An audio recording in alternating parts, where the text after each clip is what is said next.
N'akụkọ ifo anyị nke taa, anyị ga-atụle otu atụrụ na ewu si wee gaa ohi ji. In our folktale today, we are going to consider how the goat and sheep went to steal yam. Easy Igbo with Ngozi. Atụrụ na ewu gara ohi ji n'ọba otu nwoke bụ onye ọrụ ugbo. Ha siri na mpio wee banye n'ụlọ nwoke ahụ mgbe ọ dịghị onye ọbụla nọ n'ime ya. Ka ha lụrụ, ha malitere ịta ji. Ka ha na-ata ji ahụ, ewu takata ji, ọ gaa na mpio ga-tinye isi ya ma gamie mara na afọ ya gbasikwa ya na ya bụ mpio ahụ tupu o chi akwa wee malitekwa ịta ji. Ma atụrụ tinyegidere ọnụ na-ata ji.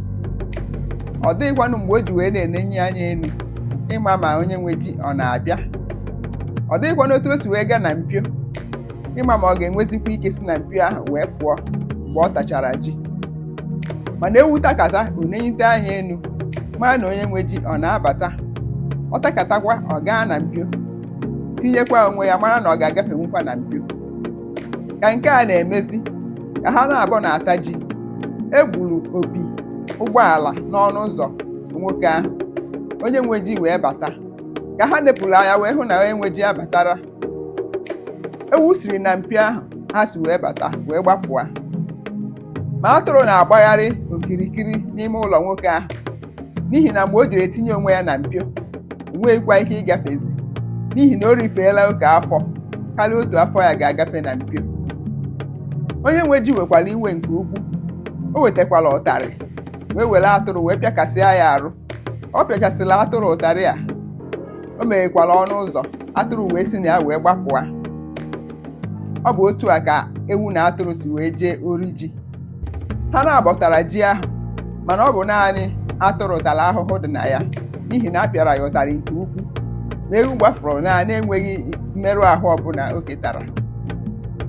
Kedu ihe akụkọ ifo a na-akụziri anyị?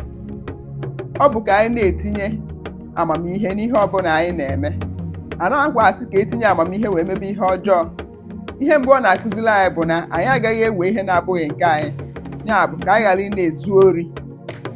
Ọ dịghị mma otu atụrụ na ewu si wee gaa ori n'ihi na ji ha na-eri abụghị nke ha. Ya bụ na ihe izizi ọ na-akụzi bụ ije ori adịghị mma. Nke abụọ ọ na-akụzi bụ itinye amamihe n'ihe a na-eme. Mgbe ha na-ata ji ahụ, ewu na-ewunye anya na-ene anya na-enenekwa onwe ya mara na ọ ga-agaferikwa na mpio, mana atụrụ emeghị otu n'ime ihe ndị ahụ. N'ebe azi ka m ga-eweta akụkọ ifo nke taa, bụ ka ewu na atụrụ si wee jee orizi na njedebe. Don't forget to like, subscribe and share my channel.